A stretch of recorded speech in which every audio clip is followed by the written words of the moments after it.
The 1980s were television's Wild West.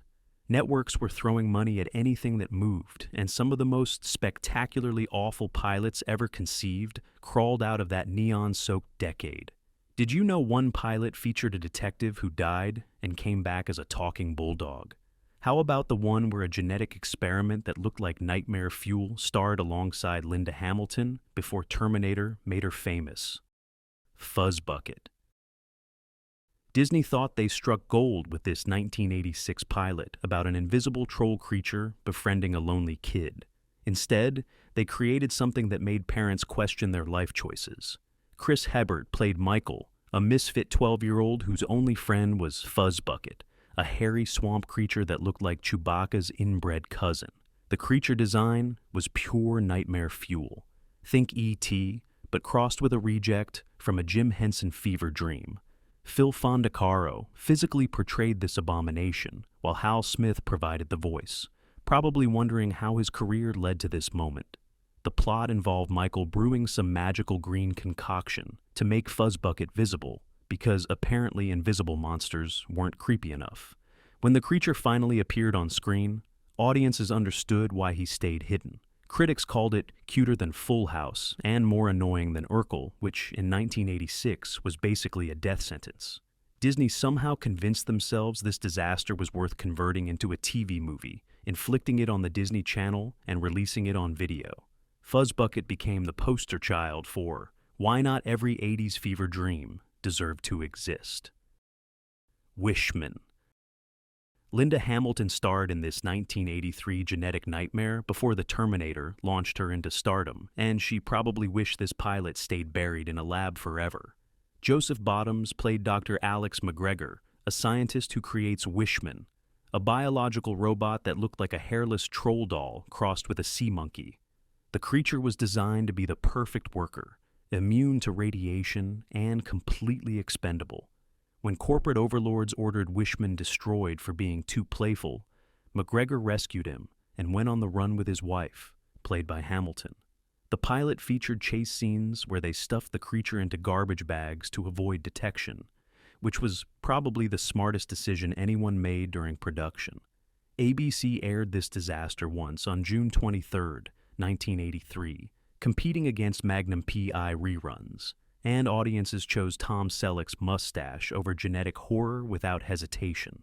Critics described Wishman as E.T. meets Small Wonder, except infinitely more disturbing.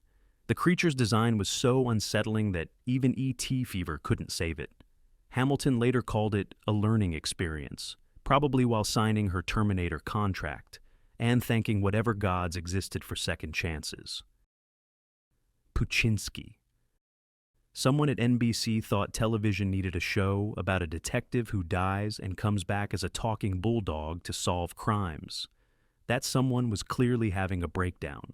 The 1990 pilot featured Peter Boyle's voice coming out of a mechanical mutt that looked like it escaped from a Chuck E. Cheese nightmare. The premise was exactly as stupid as it sounds. Tough cop gets killed, mysterious forces resurrect him in dog form. Hilarity ensues. Except no hilarity actually ensued. The pilot played like a rejected Saturday Night Live sketch that somehow got a budget and delusions of grandeur. NBC executives watched this talking dog deliver one-liners about police work and probably started updating their resumes immediately.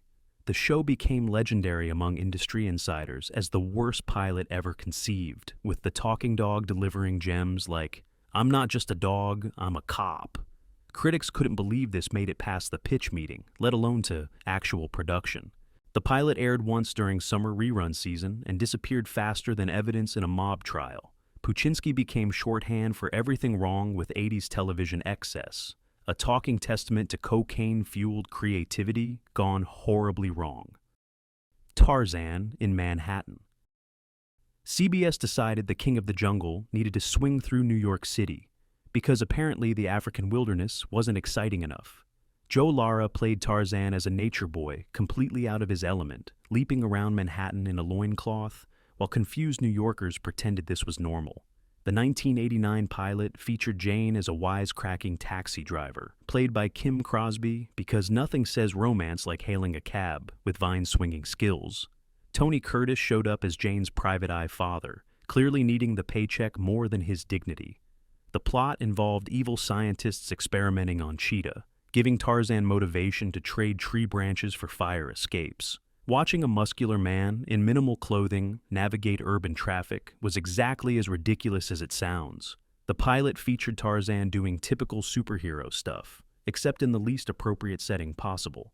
Jan Michael Vincent played the villain with the enthusiasm of someone counting down to craft services.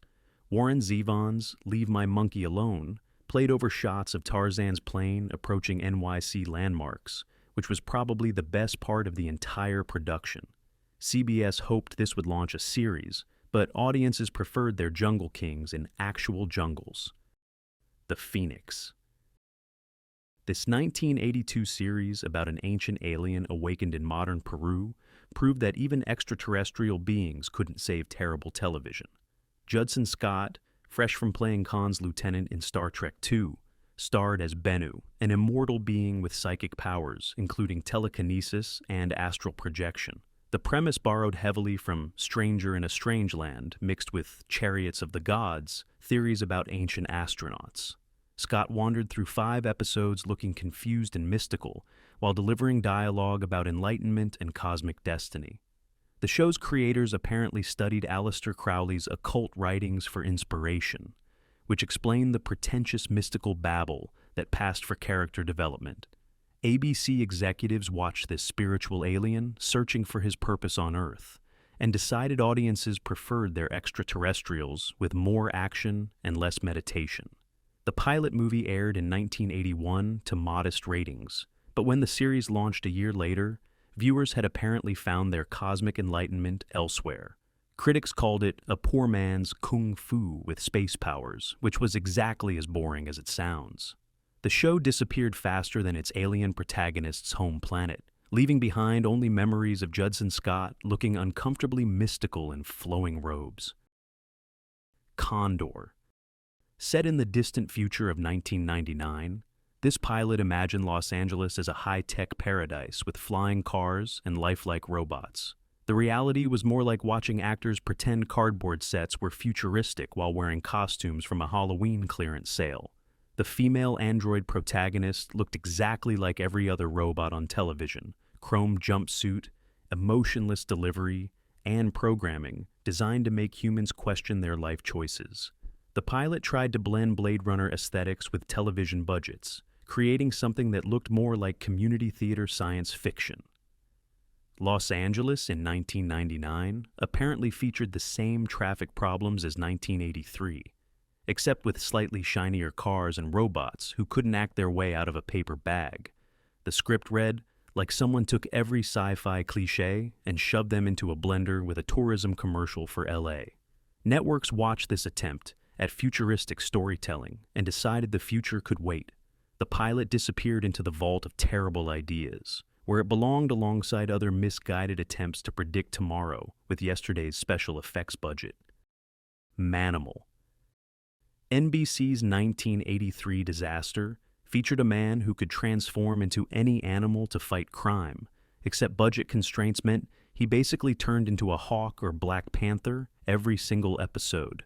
Dr. Jonathan Chase, played by Simon McCorkindale, was supposedly heir to The World's Darkest Mysteries and Master of the Secrets That Divide Man from Animal.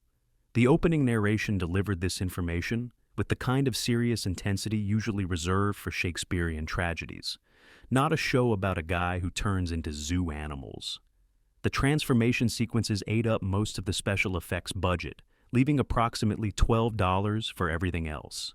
Chase would dramatically remove his shirt, stand behind strategically placed smoke, and emerge as wildlife ready to solve crimes through animal instincts. Only his friend Tyrone and Detective Brooke Mackenzie knew his secret, probably because they were the only characters who could keep straight faces during filming. NBC canceled the show after 8 episodes when audiences realized they could watch actual nature documentaries with better acting. The premise was so ridiculous that Will Ferrell and Adam McKay tried developing a movie adaptation in 2014 until investors realized they were serious about bringing back television's most laughable superhero. Critics called it one of the worst sci-fi series ever made, which was quite an achievement for a decade that produced many terrible sci-fi series.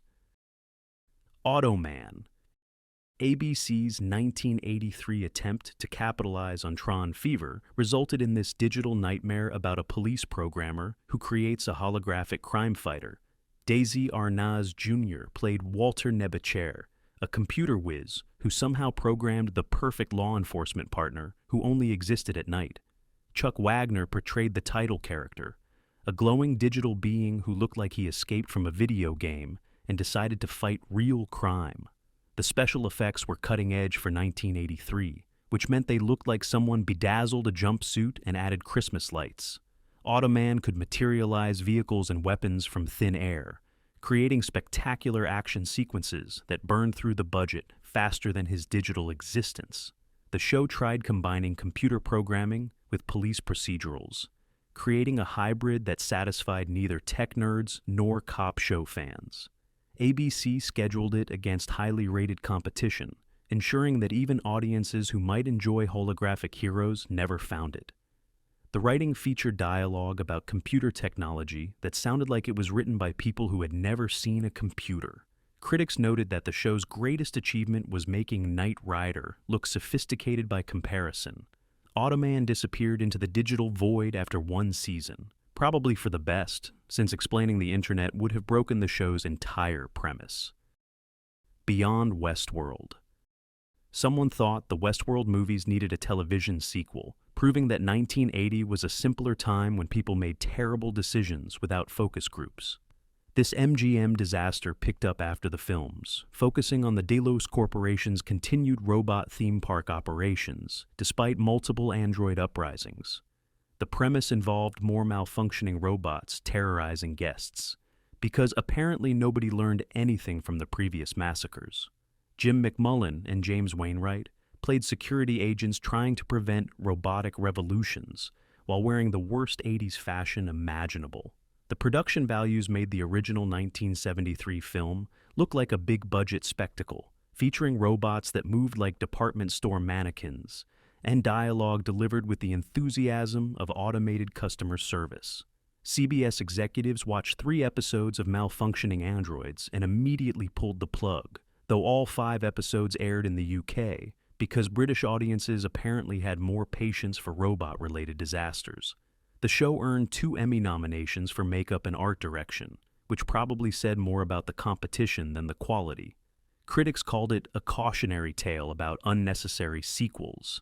Decades before Hollywood made that their primary business model, the series disappeared faster than a malfunctioning gunslinger, leaving behind only memories of why some movie franchises should stay dead. B.A.D. Cats.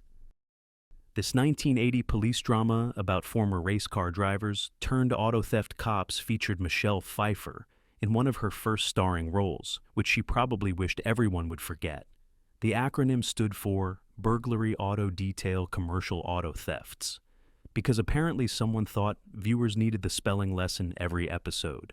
Asher Bronner and Steve Hanks played the leads, delivering dialogue about car chases and criminal investigations, with the conviction of people reading from cue cards. The show premiered with great fanfare about bringing NASCAR excitement to police procedurals, creating high-speed action sequences that looked more like demolition derby footage than professional television. ABC executives watched 4 episodes of former drivers discussing carburetor modifications while chasing car thieves and immediately canceled the show. Only 4 of 10 produced episodes ever aired, making this one of the fastest cancellations in television history. The writing tried to balance police work with racing culture, creating a hybrid that appealed to neither cop show fans nor motorsports enthusiasts. Critics noted that even the car stunts looked fake, which was quite an achievement for a show specifically about automotive expertise. The series disappeared faster than a stolen car, leaving Pfeiffer free to find roles that didn't require her to discuss transmission fluid while wearing a badge. The Highwayman. Glenn A. Larson's 1987 attempt to combine Mad Max with Knight Rider resulted in this post-apocalyptic trucker nightmare that made both source materials look like masterpieces. Sam Jones played the title character, a heroic truck driver patrolling America's highways in the near future, when civilization had apparently collapsed, but somehow maintained decent road infrastructure. The show featured an 18-wheeler equipped with enough gadgets to make Kit jealous, including advanced weapon systems and communication equipment that somehow worked despite societal breakdown. Jones delivered exposition about highway justice while driving through endless stretches of desert, creating action sequences that were essentially very expensive car commercials. The pilot episode ran for 2 hours, forcing audiences to endure extended scenes of truck driving, punctuated by occasional explosions and dialogue about the importance of keeping America's roads safe. NBC ordered 9 more episodes, proving that network executives had learned nothing from previous disasters involving vehicles with artificial intelligence. The writing combined trucker culture with superhero mythology, creating a hybrid that satisfied neither demographic. Critics called it the most boring action series ever produced, which was quite an achievement for a show featuring armed big rigs. The series disappeared into the wasteland it depicted, probably for the best. Ace Crawford, Private Eye. This 1983 ABC comedy tried to parody film noir detective stories, and instead became a parody of good television writing. Tim Conway played the bumbling title character, a private investigator so incompetent he made Inspector Clouseau look like Sherlock Holmes. The show featured Conway stumbling through cases while delivering one-liners that fell flatter than roadkill, creating anti-comedy that actually made audiences uncomfortable. Joe Regalbuto appeared as Crawford's assistant, probably wondering how his career led to this moment of professional embarrassment. The writing attempted to blend slapstick comedy with detective mystery elements, creating a hybrid that failed at both humor and suspense. Each episode featured Crawford accidentally solving crimes through sheer incompetence, which was supposed to be endearing, but came across as mind-numbing. The laugh track worked over time, trying to convince audiences that Conway's pratfalls were actually funny, creating an audio assault that made the visual pain even worse. ABC executives watched this disaster unfold and quickly realized they had greenlit comedy cancer. The show disappeared after 5 episodes, mercifully ending Conway's brief experiment in detective work. Critics called it one of the worst sitcoms ever produced, which was quite an achievement in a decade that specialized in terrible situation comedies. The Develin Connection. Rock Hudson's 1982 NBC disaster proved that even Hollywood legends couldn't save ridiculous premises from themselves. Hudson played Brian Devlin, a former military intelligence officer turned director of the Los Angeles Performing Arts Center, which was already confusing enough before the show added more layers of absurdity. The plot revealed that Devlin had a secret son named Nick Corsello, played by Jack Scalia, who worked as both a racquetball professional and private investigator because apparently one unlikely career wasn't enough. The premise required audiences to believe that a performing arts director and a racquetball-playing detective would naturally team up to solve mysteries around Los Angeles. Hudson delivered dialogue about father-son relationships while investigating crimes that somehow always connected to either the arts community or professional sports. The writing tried to balance family drama with detective work, creating a tone-deaf hybrid that satisfied neither demographic. NBC executives watched 13 episodes of this father-son detective team and somehow convinced themselves this was sustainable television programming. The show featured elaborate mysteries that were solved through the combined powers of cultural knowledge and athletic prowess, which was exactly as ridiculous as it sounds. Critics called it the most contrived family reunion in television history, wondering how anyone thought racquetball expertise would be useful for crime solving. The series disappeared faster than Hudson's dignity, becoming a cautionary tale about mixing too many random elements into one hopeless premise. What's the worst 80s television concept you can imagine? Drop your most ridiculous pilot ideas in the comments, because honestly, none of us could come up with anything worse than what actually got made. Were the 80s really television's golden age, or were they just really good at burying the evidence?